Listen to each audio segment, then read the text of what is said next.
तुमच्याकडे किती बँक खाती आहेत? 1, 2 की 5? तुम्हाला माहित आहे का तुमची ही जुनी खाती तुमच्या खिशाला मोठी कात्री लावत आहेत? जर उद्या तुमची बँक बुडाली तर तुमच्या खात्यात कितीही कोटी रुपये असले तरी तुम्हाला फक्त 5 लाख रुपये परत मिळणार का?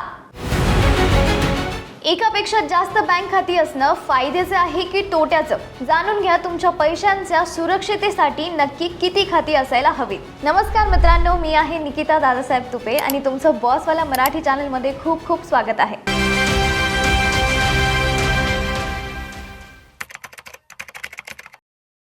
आज आपण एका अशा विषयावर बोलणार आहोत जो आपल्या प्रत्येकाच्या खिशाशी जोडलेला आहे. तो म्हणजे एका व्यक्तीकडे नेमकी किती बँक खाती असायला हवीत. आजच्या काळात बँकिंग सिस्टम इतकी सुधारली आहे की प्रत्येकाकडे किमान एक तरी बँक खातं असतेच. पण गोंधळ तिथे होतो जिथे लोकांकडे 4-5 खाती असतात आणि त्यांना त्याचे होणारे नुकसान माहीत नसते. तर व्हिडिओ सुरू करण्यापूर्वी जर तुम्ही आपल्या चॅनलवरती नवीन असाल तर सबस्क्राईब करायला विसरू नका, जेणेकरून अशीच महत्त्वपूर्ण व्हिडिओ तुम्हाला मिळत राहतील. मित्रांनो, आपल्याला कळत न कळत अनेक बँकांमध्ये खाती कशी उघडली जातात हे एका साध्या उदाहरणावरून पाहूया. समजा तुम्ही एका कंपनीत नोकरीला लागतात.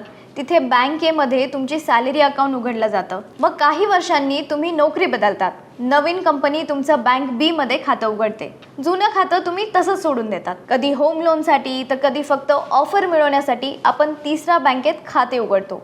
अशाच प्रकारे आपल्या नावावरती अनेक खात्यांचं डोंगर उभं राहतो. आपल्या देशात किती खाती असावीत असा कोणताही कडक नियम नाही, पण त्याचे फायदे आणि तोटे दोन्ही आहेत. आता एकापेक्षा जास्त बँक खाती असण्याचे फायदे आपण पाहिले, पण या फायद्यांचा सखोल विचार केल्यास आपल्याला समजेल की हे केवळ सुविधा नसून आजच्या काळातलं एक गरजेचं फायनान्शियल प्लॅनिंग आहे. चला तर मग हे फायदे थोडे विस्ताराने समजून घेऊया. पहिला आहे पैशांची संपूर्ण सुरक्षा. हा मुद्दा अत्यंत गंभीर आहे. रिझर्व्ह बँक ऑफ इंडियाच्या अखत्यारीत येणारा DICGC म्हणजे deposit insurance and credit guaranteed कॉर्पोरेशनच्या नियमानुसार जर एखादी बँक दिवाळखोर झाली किंवा तिचे लायसन्स रद्द झाले तर प्रत्येक ठेवीदाराला जास्तीत जास्त 5 लाख रुपयापर्यंतच विमा संरक्षण मिळते. उदाहरणार्थ आपण घेऊया, जर तुमच्या एकाच बँकेमध्ये 25 लाख रुपये आहेत आणि ती बँक दुर्दैवाने बुडाली तर कायद्यानुसार तुम्हाला फक्त 5 लाख रुपयेच परत मिळण्याची खात्री असते. तुमचे उरलेले 20 लाख रुपये धोक्यात येऊ शकतात. पण जर तुम्ही हेच 25 लाख रुपये 5 वेगवेगळ्या बँकेमध्ये 5-5 लाख या प्रमाणाने ठेवले असतील तर तुमचे संपूर्ण 25 लाख रुपये विम्याच्या कक्षेत येतात. त्यामुळे सर्व अंडी एकाच टोपलीत न ठेवणे हा नियम बँकेलाही लागू होतो. आता दुसरं म्हणजे UPI आणि डिजिटल पेमेंटमध्ये सुलभता.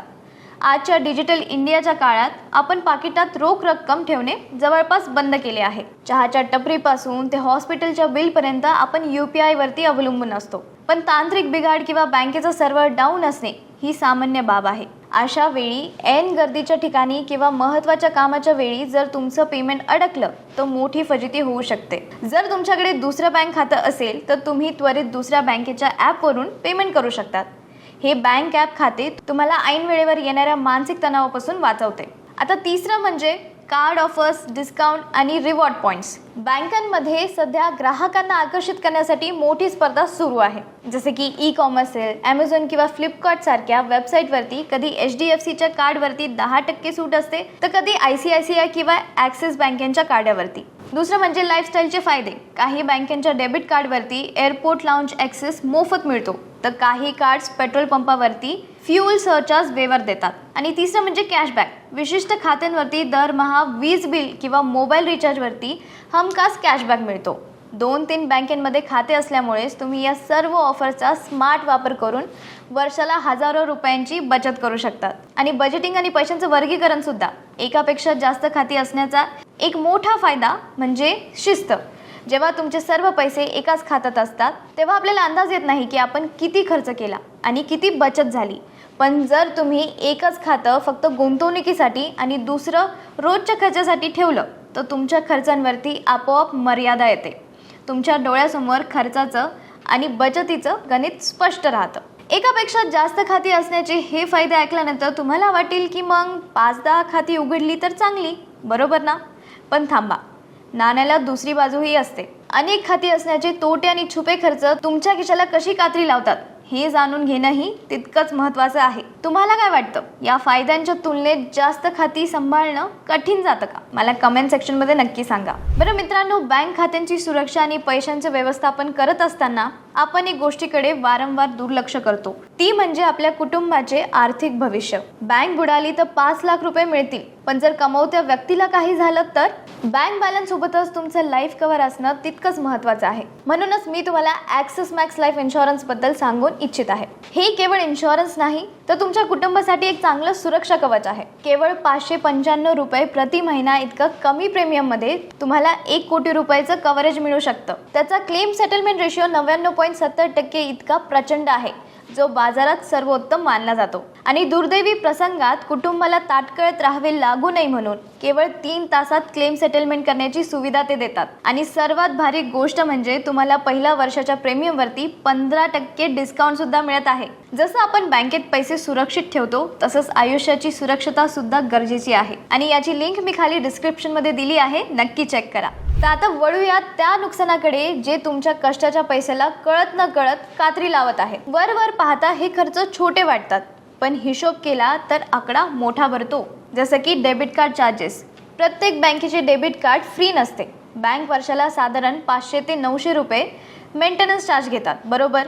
आणि जर तुमच्याकडे 4-5 बँकेची खाती आणि त्यांची डेबिट कार्ड्स असतील तर तुम्हाला वर्षाला 3 ते 4 हजार रुपये विनाकारण फक्त कार्ड जवळ ठेवण्यासाठीच खर्च करावे लागतात. विचार करा, ज्या कार्डचा तुम्ही वापरच करत नाही त्याचे पैसे का भरतायत?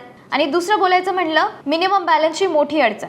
आजकाल खाजगी बँकेमध्ये 10,000 ते 15,000 रुपये मिनिमम बॅलन्स ठेवावे लागतात. समजा तुमच्याकडे 4 खाती आहेत आणि प्रत्येक खात्यात तुम्ही 10-10 हजार रुपये ठेवलेत, तर तुमचे 40,000 रुपये फक्त खात्यात पडून राहतील. हे पैसे तुम्ही वापरू शकत नाही, कारण बॅलन्स खाली गेला की बँक दंड लावते. जर हेच 40,000 रुपये तुम्ही एखाद्या चांगल्या म्युच्युअल फंडमध्ये किंवा मुदत ठेवीत म्हणजे FD मध्ये ठेवले असते, तर त्यावर तुम्हाला चांगलं व्याज मिळालं असतं. थोडक्यात तुमचा पैसा तिथे डेड होऊन पडतो. आता तिसरा आहे पेनल्टी आणि छुपे चार्जेस. हा सर्वात मोठा तोटा आहे.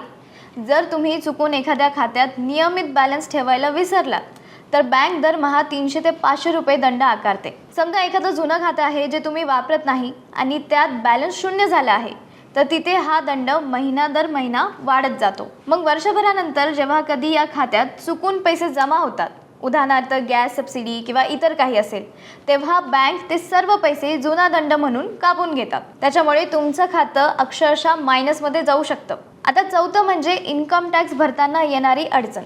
जेव्हा तुम्ही इन्कम टॅक्स रिटर्न भरता, तेव्हा तुम्हाला तुमचं सर्व बँक खात्यांची माहिती द्यावी लागते. प्रत्येक खात्यावर मिळणारं व्याज म्हणजे इंटरेस्ट हे तुमच्या उत्पन्नात धरलं जातं. 5 खाती असतील तर 5 बँकेचे स्टेटमेंट काढणे, त्यातील व्याजाचा हिशोब करणे आणि तो टॅक्स फाईल करताना दाखवणे, हे खूप डोकेदुखीचं काम आहे. एकदा खातं राहून गेलं तर पुढे जाऊन इन्कम टॅक्सची नोटीस येण्याची भीती आहे. आणि 5वं म्हणजे सुरक्षेचा धोका. जितकी जास्त खाती तितकी जास्त डेबिट कार्ड्स, नेट बँकिंगचे पासवर्ड आणि पिन नंबर हे सर्व लक्षात ठेवणं अवघड जातं. अनेकदा आपण दुर्लक्षित खात्यांकडे लक्ष देत नाही आणि अशाच खात्यांमधून सायबर फ्रॉड होण्याची प्रमाण जास्त असते. एखादे खाते हॅक झाले किंवा त्यातून पैसे चोरीला गेले तर आपल्याला ते कित्येक दिवसांनी नंतर समजते, कारण आपण ते खाते नियमित चेक करत नाही. तर मित्रांनो, थोडक्यात सांगायचे झालं तर जास्त खाती म्हणजे जास्त गोंधळ, जास्त चार्जेस आणि पैशांचा अपव्यय. त्यामुळे खरंच गरज नसेल तर ही खाते सांभाळण्यात काहीच अर्थ नाही. तर तुमच्यासोबत असं कधी झालंय का की बॅलन्स कमी असल्यामुळे बँकेने पैसे कापून घेतले?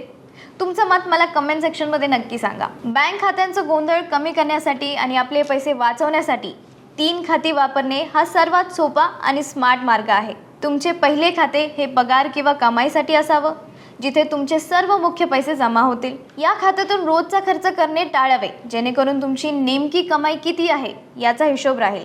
आणि दुसरे खाते फक्त रोजच्या खर्चांसाठी आणि UPI साठी वापरावे. यामध्ये महिन्याला लागणारे मोजकेच पैसे ठेवावेत, ज्यामुळे चुकून ऑनलाईन फ्रॉड झाला तरी तुमचे मोठे नुकसान होणार नाही. आणि तिसरे खाते हे बचत खाते म्हणून ठेवावे, ज्याला तुम्ही सहसा हात लावणार नाही. हे खाते तुमची खरी पुंजी असेल, जी भविष्यात कामाला येईल. याशिवाय जे खाती तुम्ही वापरत नाही ती उगाच चालू ठेवून बँक चार्जेस भरण्यापेक्षा आजच बँकेत जाऊन बंद करा. कारण खाते बंद करण्यासाठी कोणतेही पैसे लागत नाही.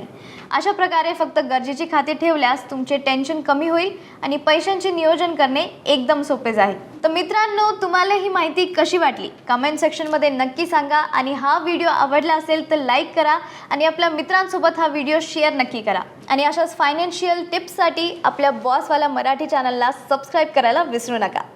ब्रँड पार्टनरशिप आणि ॲडव्हर्टाइजमेंट इन्क्वायरीसाठी ईमेल करा brand@bosswala.com.